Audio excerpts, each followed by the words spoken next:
Hello बच्चों, मैं ऋषिकेश यादव अपने YouTube चैनल चेतक सभी के अकेडमी में आप सभी का स्वागत करता हूं। आइए आज हम कक्षा 12 भौतिक विज्ञान आंकिक प्रश्न करेंगे विभेदीकरण का। किस चैप्टर का? विभेदीकरण का। आइए पहला क्वेश्चन देखते हैं। एक ही आवृत्ति तथा एक ही आयाम की आयाम ए की दो तरंगे किसी बिंदु पर एक साथ पहुंच रही हैं। तरंगों के बीच कितना कालांतर हो कि परिणामी तरंग का आयाम कितना हो जाए? 2a √2a a तथा 0 हो। पहला हमको कितना लाना है? परिणामी आयाम कितना? 2a। परिणामी आयाम का सूत्र कितना होता है? परिणामी r बराबर √a1 square a2 square 2a1 a2 का 5। ये सूत्र होता है परिणामी का। ठीक, तो हमको कह रहा है कि आयाम बराबर है। एक ही आयाम के मतलब a1 बराबर a2 बराबर a है, तब बताना है परिणामी देखते हैं। तो परिणामी कितना होना चाहिए? 2a होना चाहिए। जब बराबर है a स्क्वायर 2a का 5 हो जाएगा 2a। अब इसमें देखिएगा क्या हो जाएगा? a 2a स्क्वायर ये कितना हो जाएगा? 2a स्क्वायर का 5 हो जाएगा। अब दोनों में कितना कॉमन है? 2a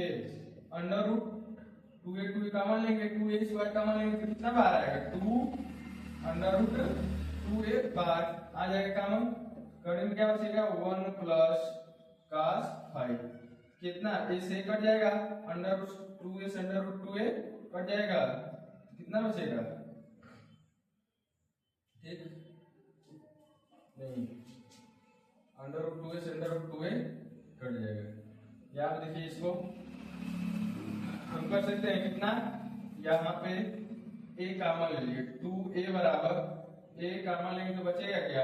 √2 प्लस 2 cos 5 बच जाएगा। ठीक, a से कट गया, दोनों पक्षों का वर्ग कर दीजिए। दोनों पक्षों का वर्ग करने पर वर्ग करेंगे तो कितना आ जाएगा? 4 हो जाएगा। इधर क्या आ जाएगा? 2 प्लस 2 cos 5 घटा दीजिए, 2 इधर आएगा तो माइनस हो जाएगा, 2 cos 5 2 से 2 कट जाएगा तो 1 इक्वल टू cos 5। और इसका मान 1 होता है cos के टर्म में, तो cos 0 का मान कितना होता है? 1 होता है। तो 5 बराबर कितना आ जाएगा? 0। तो कलांतर का मान कितना आ जाएगा? कलांतर का मान 0 रहेगा, तो परिणामी कितना आ जाएगा? 2a आ जाएगा। अगला देखिए √2a परिणामी।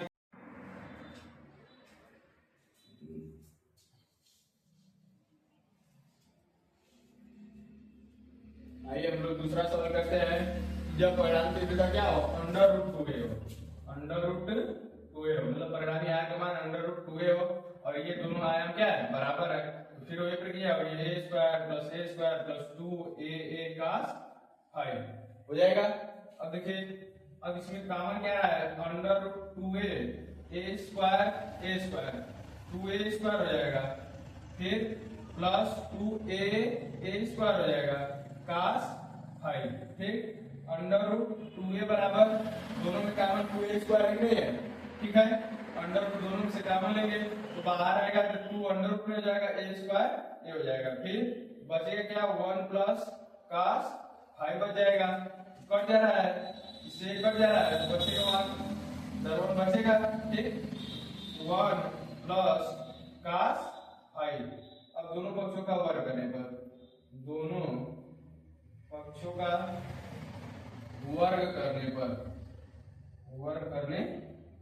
क्या हो जाएगा?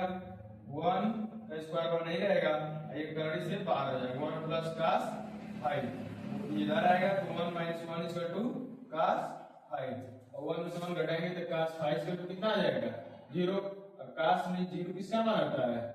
cos 90 का। cos 90 तो 5 बराबर कितना आ जाएगा? 90 अर्थात कलांतर कितना हो जाएगा? कलांतर 5 बराबर 90 अंश हो जाएगा। तब परिणामी तीव्रता कितना होगा, √2a। आगे तीसरा सवाल देखते हैं। तीसरा सवाल क्या है कि परिणामी आयाम कितना हो, a हो। परिणामी आयाम a हो, तब देखते हैं। ठीक, जब r का मान a है, a बराबर कितना हो जाएगा, a स्क्वायर प्लस 2a का 5 हो जाएगा। ठीक, a बराबर √a कितना हो जाएगा, 2a square plus 2a square का 5। अब देखिए बाहर आएंगे कितना,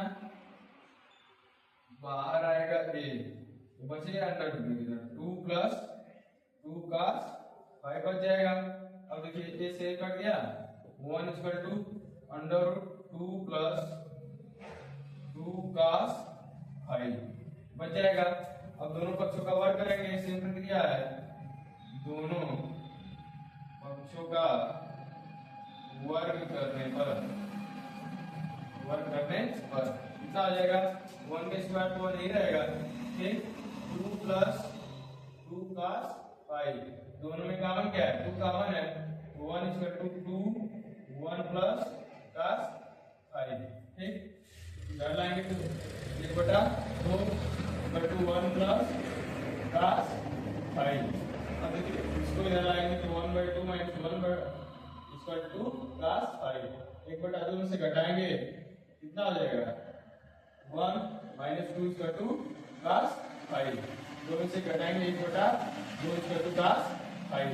और काश कितने का मान माइनस 1/2 है, काश 120 है इसका मान।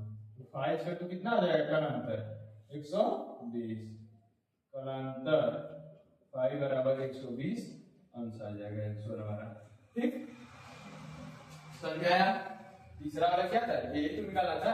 ठीक, अब इसी तरह कह रहा है कि परिणामी तीव्रता क्या हो, जब परिणामी तरंग का आयाम 0 हो। परिणामी तरंग का आयाम 0 हो तो एक जगह क्या हो जाएगा, 0 हो जाएगा। आइए अगला देख लेते हैं, 0 हो जाएगा तो r इक्वल टू कितना हो जाएगा, 0 √a square plus a square plus 2a का 5 हो जाएगा। 2 इक्वल टू a कितना हो जाएगा, 2a स्क्वायर का 5।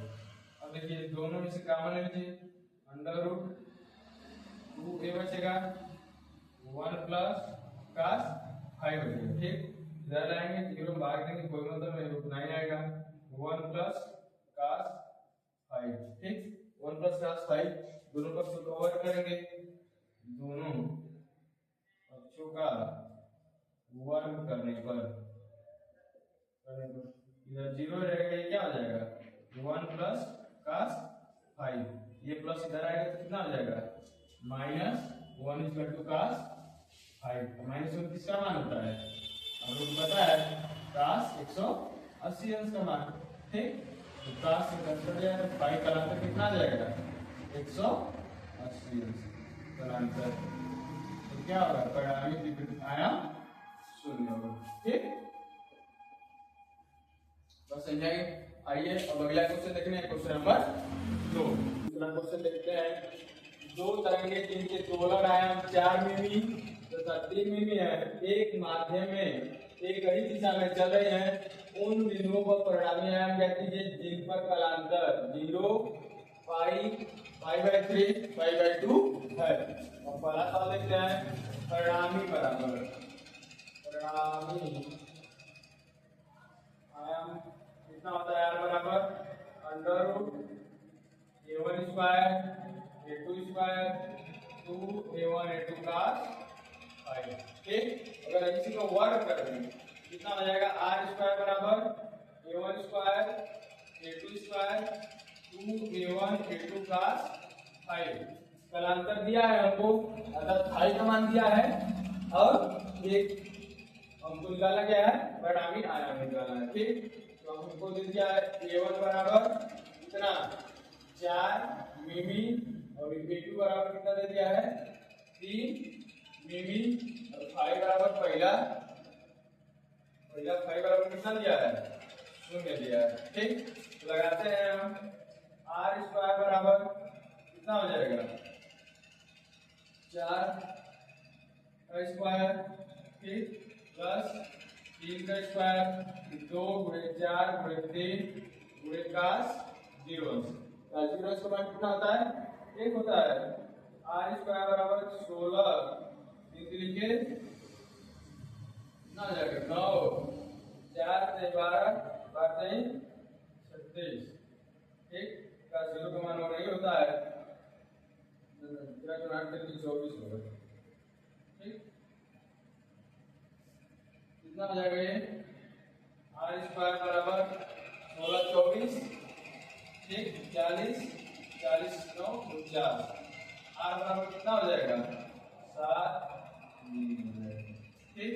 अगला हम देखते हैं जब कितना हो, पाई हो, पाई के लिए देखेंगे कालांतर बराबर 5 हो, ठीक, कालांतर 5 हो तो देखिए क्या होगा, ठीक,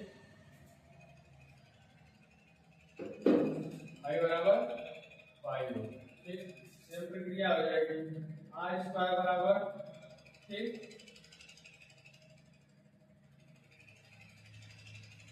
4 का स्क्वायर प्लस 3 का स्क्वायर प्लस 2 गुणे 4 गुणे 3 cos 5, cos 5 का मान कितना होता है? वो पता है, cos 5 बराबर -1 होता है, ठीक। r स्क्वायर बराबर 16 9 4 गुना 8 देके 24 -1, r स्क्वायर बराबर 16 प्लस 9 माइनस कितना आ जाएगा? 24, 16 9 25 25 माइनस 24 कितना आ जाएगा? 1, r बराबर कितना आ जाएगा? 1 सेंटीमीटर हो जाएगा, ठीक, समझ में आ रहा है ना? अरे a1 की जगह क्या लिखेंगे? 4 मिमी, a2 की जगह क्या लिखेंगे? 3 मिमी, 2 a1 a2, फिर cos 5 की जगह 5 रख देंगे, ठीक। अब cos 5 बराबर -1 पता है, r स्क्वायर बराबर 16 3 तरीके 9 4 गुना 8 तरीके 24, cos 5 का -1, 16 9 25 25 में से 24 जाएगा 1, और 1 का वर्गमूल और वही होता है, ठीक। अब आगे देखिए क्या हो जाएगा, कुछ नहीं करना है हमको, बस क्या करना है? 5/3 कर देना है, किसका मान? cos 5 का मान। डायरेक्ट यहीं से हम cos 5 का मान निकाल लेते हैं, कितना? cos 5/3, cos 5/3 का मान कितना होता है? 1/2, r स्क्वायर क्या लिख देंगे? r स्क्वायर बराबर a1 स्क्वायर, r स्क्वायर बराबर a1 की जगह 4 का स्क्वायर प्लस 3 का स्क्वायर प्लस 2 गुणे 4 गुणे 3, cos 5 का मान कितना है? 1/2 1/2 से 1/2 कट जाएगा, r स्क्वायर बराबर कितना आ गया? 16 9 12, 16 9 25 12 कितना हो जाएगा? r स्क्वायर बराबर 37, r बराबर कितना आ जाएगा? अंडर रूट में 37, इसका जब वर्गमूल निकालेंगे 6.08 मिमी आ जाएगा लगभग, ठीक, 6.08 मिमी, 37 का वर्गमूल निकालेंगे तो आराम से आ जाएगा, ठीक। अगला देखते हैं 5/2, i का मान क्या है? 5/2, जो कि क्या है? आयाम तो सबका दोनों आयाम बराबर ही रहेगा, 4 मिमी और 3 मिमी, ठीक।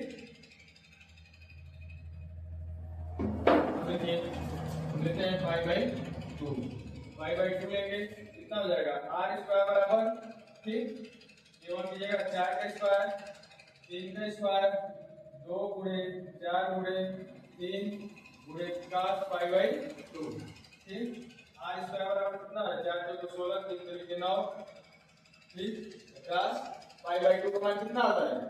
0 होता है, तो सभी मान कितना हो जाएंगे? 0, अर्थात इसका कोई मतलब नहीं रहेगा। r स्क्वायर बराबर कितना हो जाएगा? 16 9 25, r बराबर 5 मिलीमीटर, ठीक, और समझ में आया कि नहीं?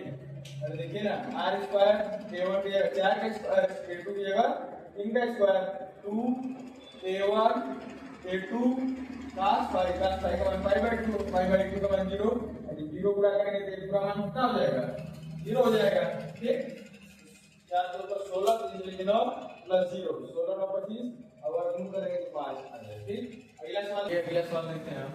इस माध्यम में एक ही बिंदु पर समान आयाम क्या है? समान है, एक तथा समान आवृत्ति की दो ध्वनि तरंगे 270 कालांतर में गुजरती हैं, इस बिंदु पर परिणामी तरंग का आयाम कितना होगा। आयाम बराबर है तो हमको पूछ रहा है कि परिणामी तरंग का आयाम कितना होगा, अर्थात A1 बराबर A और A2 बराबर क्या है, A है। ठीक, समान आयाम दिया है कैपिटल A। ठीक, कितना हो जाएगा, R स्क्वायर बराबर A1 का स्क्वायर A2 का स्क्वायर 2A1 A2 का 5। ठीक, और कालांतर कितना दिया है, फाई का मान 270 डिग्री दिया है। इसका विमान है आर स्क्वायर बराबर ए आर A1 स्क्वायर का विमान है A2 स्क्वायर का विमान ए स्क्वायर 2A1 का विमान है A2 का विमान काश 270। ठीक, आर स्क्वायर बराबर कितना आ जाएगा, A स्क्वायर 2A स्क्वायर, इसका कितना आ जाएगा 2A स्क्वायर का 270 का मान कितना होता है, 0 होता है, 0 गुणा कर देंगे। आर स्क्वायर बराबर 2A स्क्वायर पूरा मान कितना हो जाएगा, 0 हो जाएगा। आर स्क्वायर बराबर 2A स्क्वायर, तो वर्गमूल लेंगे तो आर बराबर कितना हो जाएगा, करड़ी में 2A, ये परिणामी आयाम हो जाएगा। ठीक, तो फिर समझ लेते हैं। कह रहा है किसी माध्यम में एक बिंदु पर समान आयाम A तथा समान आवृत्ति के दो ध्वनि तरंगें 270 कालांतर में से गुजरती है, बिंदु पर परिणामी तीव्रता का आयाम कितना होगा। ठीक, A1 का विमान A ही होगा क्योंकि दो है, दोनों समान है, A2 बराबर भी कैपिटल A होगा, फाई बराबर 270। ठीक, R स्क्वायर बराबर A1 A2 plus 2A1 A2 का 5। ठीक, A स्क्वायर A1 का स्क्वायर A स्क्वायर A1 का स्क्वायर A स्क्वायर 2A1 का A का 270 R square A 2A1 square हो जाएगा, A 2A स्क्वायर का 270 का मान 0 होता है, 0 गुणा करेंगे पूरा मान 0 हो जाएगा। R स्क्वायर बराबर 2A स्क्वायर, R का वर्गमूल R बराबर 2A। आइए अगला सवाल देखते हैं हम। आइए देखते हैं हम क्वेश्चन नंबर 4। समान आवृत्ति वाली दो तरंगे के आयामों का अनुपात 4:9 है, इनके अध्यारोपण से उत्पन्न परिणामी तरंग का अधिकतम एवं न्यूनतम तीव्रताओं का अनुपात ज्ञात कीजिए। ठीक, हमको दिया है क्या, आयामों का अनुपात दिया है, आयामों का अनुपात दिया है, अर्थात A1 संबंधे A2 बराबर 4:9 दिया है, 4:9 दिया है। हमको पता है कि परिणामी तीव्रता उसके आयाम के वर्ग के अनुक्रमानुपाती होती है, परिणामी तीव्रता I उसके आयाम के वर्ग के अनुक्रमानुपाती होती है। तो I मैक्स बराबर तथा I मिनिमम अधिकतम एवं न्यूनतम तीव्रताओं का अनुपात ज्ञात करना है। I मैक्स कितना हो जाएगा, A1 प्लस A2 का होल स्क्वायर A1, ठीक, और माइनस A2 का होल स्क्वायर, मतलब जो अधिक रहेगा उसमें से थोड़ा घटा लेते हैं। ठीक, कितना हो जाएगा, 4 प्लस 9 का होल स्क्वायर, फिर 9 माइनस 4 का होल स्क्वायर, 9 4 13 का होल स्क्वायर, 9 में से 5 गया, 4 गया, 5 का होल स्क्वायर, 169 25। इसकी तीव्रताओं का अनुपात कितना हो जाएगा, I मैक्स I मिनिमम 169/25। ठीक, यही क्या आएगा। ठीक, आइए अगला सवाल हम देखते हैं क्वेश्चन नंबर 4। ठीक, अब क्वेश्चन नंबर 5 करते हैं। दो तरंगों के आयाम 4:3 के अनुपात में यदि दोनों तरंगे व्यतिकरण करें तो महत्तम तथा न्यूनतम तीव्रताओं का अनुपात ज्ञात कीजिए। आयाम दिया है हमको A1 संबंधे A2 बराबर 4:3 दिया है, तो हमको परिणामी तीव्रताओं का महत्तम तथा न्यूनतम तीव्रता, तो हमको परिणामी आयाम बराबर क्या पता है, परिणामी आयाम उसके आयाम के वर्ग के अनुक्रमानुपाती होती है। ठीक, I मैक्स I मिनिमम बराबर A1 प्लस A2 का होल स्क्वायर, फिर A1 माइनस A2 का होल स्क्वायर, यही होगा। A1 का मान कितना है 4, A2 का मान 3, A1 का मान 4 3 4 3 7 का स्क्वायर, फिर 1 का स्क्वायर, 7 का स्क्वायर कितना हो जाएगा 49, 1 का स्क्वायर 1। तो महत्तम तथा न्यूनतम तीव्रताओं का अनुपात कितना हो जाएगा 49:1। ठीक, आइए हम देखते हैं क्वेश्चन नंबर 6। समान आवृत्ति की दो तरंगे की तीव्रताओं का अनुपात 1:9 है। यदि ये दोनों तरंगे व्यतिकरण करती हो तो महत्तम तथा न्यूनतम तीव्रताओं का अनुपात ज्ञात कीजिए। ठीक, तो हमको दिया है तीव्रता ही दे दिया है, मतलब I1 संबंधे I2 का मान कितना दिया है 1:9, I1 संबंधे I2 बराबर कितना हो जाएगा A1 का स्क्वायर बटा में A2 का स्क्वायर हो जाएगा। I प्रोपोर्शनली A1 के नियम से हो जाएगा ना। A1 अपान A2 बराबर कितना हो जाएगा कड़ी में I1 कड़ी में I2। तो I1 का मान कितना है 1, I2 का मान 9। ठीक, वर्गमूल करेंगे 1/3 कितना हो जाएगा A1 बटा में A2 बराबर 1/3। तो 1 गुणा करेंगे 3A1 बराबर A2 बराबर कितना हो जाएगा 3A1। तो परिणामी तीव्रता के नियम से I maximum upon I minimum बराबर क्या होता है A1 प्लस A2 का होल स्क्वायर, A1 माइनस A2 का होल स्क्वायर। तो हम मान रख देंगे A1 का मान A1 ही रहेगा। ठीक, लेकिन A2 की जगह क्या लिख देंगे 3A1 का होल स्क्वायर, फिर A1 की जगह जो अधिक रहता है उसमें से घटा लेते हैं 3A1 माइनस A1 का होल स्क्वायर। I मैक्सिमम I मिनिमम मतलब न्यूनतम तीव्रता 3 4 A1 का होल स्क्वायर, ये कितना हो जाएगा 2 का होल स्क्वायर। ठीक, 4 चौको 16 A1 का स्क्वायर, 2 गुना में 4 A1 का स्क्वायर, 1 से 1 कट गया 4 चौको 16, अनुपात कितना आ जाएगा 4:1 का। I मैक्सिमम संबंधे I मिनिमम 4:1 अर्थात अधिकतम तथा न्यूनतम तीव्रताओं का अनुपात 4:1 हो जाएगा। ठीक, क्वेश्चन नंबर 7 हम लोग देखते हैं। यंग के प्रयोग में केंद्रीय फ्रिंज से तीसरी दीप्त तथा तीसरी अधिक फ्रिंज पर पहुंचने वाले प्रकाश तरंगों में कितना कलांतर और कितना पथांतर होगा। तो दीप्त के लिए कलांतर क्या होगा फाई बराबर दीप्त के लिए फाई बराबर 2m पाई। तीसरा कर रहा है अर्थात m बराबर 3। तो कलांतर फाई बराबर 2 गुणे 3 गुणे 5 6 पाई हो जाएगा। ठीक, और क्या ज्ञात करना है पथांतर ज्ञात करना है। कलांतर हमारा निकल गया, पथांतर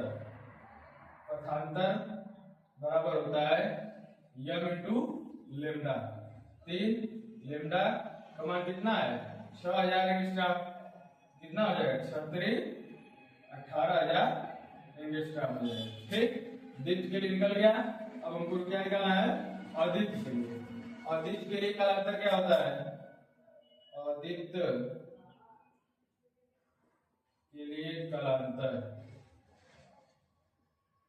के लिए कलांतर फाई बराबर 2m माइनस 1 इंटू 5। m बराबर कितना हो जाएगा 3। तो 5 कलांतर बराबर 2 इंटू 3 माइनस 1 इंटू 5, 3 दूना 6 में से क्या है कितना 5 पाई जाएगा। अगला देखिए क्या बताना है हमको पथांतर। अदीप्त के लिए पथांतर बराबर होता है 2m माइनस 1 लेमडा बाई 2। ठीक, तो 2m का मान कितना है 3 है माइनस 1 इंटू लेमडा का मान 6000 बटा में 2, 3 6 5 गुणे 6000 बटा में 2 कितना हो जाएगा? काट देंगे इसको। 5 गुणे 3000, 5 के 15,000, आंसर कितना आ जाएगा? 15,000। ठीक, 15,000। इसका पथांतर 18,000। अगला सवाल हम लोग क्वेश्चन नंबर 8 दिया है। 2 मिमी की दूरी पर स्थित 2 पतली समानांतर स्लेटों पर 6000 एंगस्ट्रॉम तरंग दैर्घ्य का एक वर्णी प्रकाश प्रतीत होता है। स्लेटों से 30 सेंटीमीटर दूरी पर रखे पर्दे पर फ्रिंज को देखा जाता है। फ्रिंज की चौड़ाई है, मतलब डब्ल्यू का मान क्या करना है। तो हमको दोनों स्लेटों के बीच की दूरी कितना दिया है? 2.0 मिमी। ठीक, मीटर मतलब 2 × 10⁻³ मीटर हो जाएगा। ठीक, अब लेम्डा का मान कितना दिया है? 6000 एंगस्ट्रॉम। तरंग का मीटर में बदलेंगे 6000 × 10⁻10 मीटर।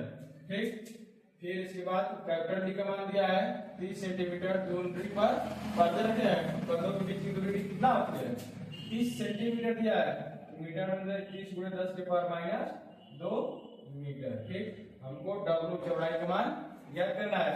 तो हमको सूत्र पता होता है डब्ल्यू बराबर capital D lambda small D. Capital D का मान कितना है? 30 × 10⁻²। इसका मान 6000 × 10⁻10। स्मॉल डी का मान 2 × 10⁻3। ठीक, तो करेंगे इसको, क्या आ जाएगा?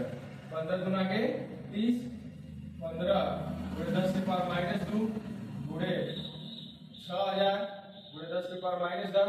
ये ऊपर जाएगा कितना हो जाएगा? +3 हो जाएगा। तो W बराबर, अब देखिएगा 15 गुणे 2 है। ठीक, 10 से 6000 पहले लिख लीजिए गुणे 10⁻² -10 +3। 10 -12 +3 करेंगे कितना आएगा? -9। 15 गुणे 6000 × 10⁻9। ठीक, अभी 0 हटाएंगे। W बराबर 15 गुणे 6 गुणे 10⁻3 गुणे 10⁻9। W बराबर कितना आ जाएगा? 15 गुणे 10⁻3 प्लस है तो आधार बराबर तो घाते जुड़ जाएंगे। 9 में 3 जोड़ेंगे कितना आएगा? 10⁻6। ठीक, यहाँ से W बराबर कितना लिख सकते हैं? 15 छक्का 90, 10⁻6। 9 × 10⁻5 मीटर भी लिख सकते हैं। चौड़ाई कितना आ जाएगा? 9 × 10⁻5 मीटर। ठीक, आइए हम देखते हैं क्वेश्चन नंबर 9। यंग के द्वितीय स्लेट प्रयोग में स्लेटों के बीच की दूरी 10⁻³ मीटर, स्लेटों तथा पर्दों के बीच की दूरी 3 मीटर तथा फ्रेम की चौड़ाई 2.1 × 10⁻³ मीटर पाई गई। प्रयोग में प्रयुक्त प्रकाश की तरंग दैर्घ्य ज्ञात करिए। ठीक, तो हमको दिया है स्लेटों के बीच की दूरी कितना? स्मॉल डी बराबर 10⁻³ मीटर दिया है। ठीक, तथा पर्दों के बीच की दूरी कैपिटल डी बराबर 3 मीटर। मीटर में दिया तो चिन्ह नहीं करेंगे। चौड़ाई दे दिया W बराबर 2.1 × 10⁻³ मीटर। ठीक, तरंग दैर्घ्य से पूछ रहा है लेम्डा का मान। तो हमको सूत्र पता है W बराबर capital D lambda upon small D. तो तरंग दैर्घ्य का मान ज्ञात करना है, इधर गुणा करेंगे W × small D capital D × lambda. Lambda बराबर क्या हो जाएगा? W upon small D upon capital D. ठीक, इसका मान हम रख देते हैं। तो लेम्डा बराबर W का मान कितना दिया? 2.1 × 10⁻। W का मान दिया 2.1 × 10⁻3। फिर स्मॉल डी का मान कितना दिया है? 10⁻3। फिर कैपिटल डी का कितना मान दिया है? 3 मीटर। ठीक, तो लेम्डा बराबर 3 × 7 = 21 0.7 गुणे 3 3 6। लेम्डा बराबर 7 गुणे 10⁻7। 10 हटाएंगे तो एक क्या हो जाएगा? माइनस ऊपर हो जाएगा। इसको कितना लिख सकते हैं? लेमडा बराबर 7000 गुणे 10 की पावर माइनस 10, 3000 के तो 3000 रुपये हो जाएगा। और इसको लिख सकते हैं 10 की पावर माइनस 10 बराबर एक एंगस्ट्रॉम होता है, तो 7000 एंगस्ट्रॉम हो जाएगा। ठीक, अगला क्वेश्चन देखते हैं, क्वेश्चन नंबर, ये हम क्वेश्चन नंबर 10 देखते हैं।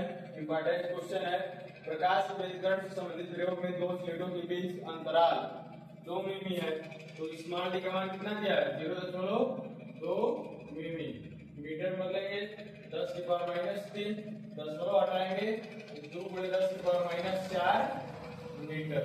ठीक, कराए निर्गत प्रकाश व्यतिकरण से 1 मीटर दूरी पर पड़ता है, कैपिटल के बराबर 1 मीटर दे दिया है। ठीक, 0.3 मिमी चौड़ी पेज में आती है, तो W का मान कितना है 3 मिमी है, मीटर बदलेंगे 3 गुणे 10 की पावर माइनस 3 मीटर हो जाएगा। कर आए कि तरंग दैर्घ्य कहती है, तो हमको पता है सूत्र क्या, W बराबर कैपिटल ली लेमडा अपान स्मॉल ली, तो लेमडा बराबर कितना हो जाएगा WD into capital T. W का मान हम रखेंगे, W का मान कितना है 3 गुणे 10 की power minus 3 metre, small D का मान कितना है 2 गुणे 10 की power minus 4 metre, capital D का मान कितना है 1। लेमडा बराबर 3 गुना 6 4 3 7, 10 की पावर माइनस 7, लेमडा बराबर कितना लिख सकते हैं 6000 गुणे 10 की पावर माइनस 10, तो 3 इधर का 3 का भाग में देंगे कितना हो जाएगा 6000 एंगस्ट्रॉम। ठीक, पहला तो आ गया हमको, अब बताना क्या है दूसरा, करा केंद्रीय फ्रिंज से तृतीय अदित्य की दूरी ज्ञात कीजिए। केंद्रीय फ्रिंज से तृतीय अदित्य की दूरी, सूत्र होता है केंद्रीय फ्रिंज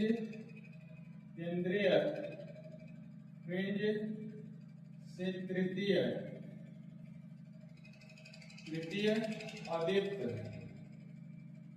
अदित्य फ्रिंज की दूरी,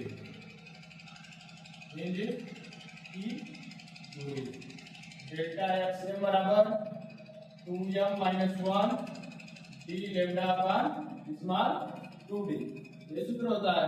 तो m बराबर क्या रखेंगे, तीसरा पूछ रहा है ना, m बराबर 3, x3 बराबर 2 गुणे 3 माइनस 1 इंटू d का मान कितना है 1, लेमडा का मान 6000 एंगस्ट्रॉम, 6000 एंगस्ट्रॉम 10 की पावर माइनस 10 मीटर बटा में 2, स्मॉल डी का मान कितना है 2 गुणे 10 की पावर माइनस 4, x3 बराबर कितना हो जाएगा 3 गुना 6 में से क्या 5 गुणे 6 गुणे 10 की पावर माइनस 7 लिख सकते हैं इसको, बटा में 2 गुना के 4 गुणे 10 की पावर माइनस 4, x3 बराबर कितना हो जाएगा 2 गुना 4 2 3 6 3 5 15 गुणे 10 की पावर माइनस 7 बटा में 2 गुणे 10 की पावर माइनस 4, अभी 4 ऊपर जाएगा, x3 बराबर कितना हो जाएगा 15 7.5 10 की पावर माइनस